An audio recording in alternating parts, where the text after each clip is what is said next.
தமிழ் சினிமால ரொம்ப நாள் கேப் போட்டுருக்கீங்க, ஏன் என்ன ஆச்சு? தமிழ்ல அப்ரோச் இல்லையா? வேணும்னே சொல்லி நான் கேப் எல்லாம் ஒன்று எடுக்கிறேன். பிளைண்டா நிறைய ஃபீமேல் ஓரியன்டட் ஃபிலிம்ஸ் பண்றதுக்கும் எனக்கு ஐடியா இல்ல. இனிமே எனக்கு பிடிச்ச மாதிரி ஒரு கதை வர்றதுக்கு 6 months இருந்தா, மேபி 1 year இருந்தா நான் அப்பதான் பண்ணுவேன்.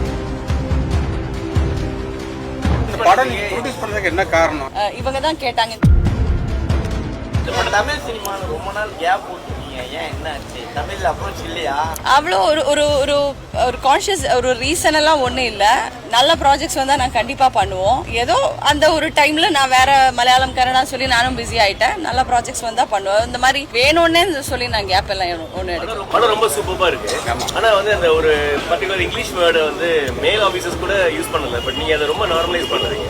இல்லை, அது இப்போ பார்த்தீங்கன்னா வந்து அந்த இந்த மாதிரி கேரளாலாம் பார்த்தீங்கன்னா ரொம்ப அது ஒரு மாதிரி எல்லாரும் யூஸ் பண்ணுற மாதிரி தான். அதனால எல்லாமே ஈவன் நம்ம OTT-லலாம் நிறைய பார்த்துருக்கோம்ல.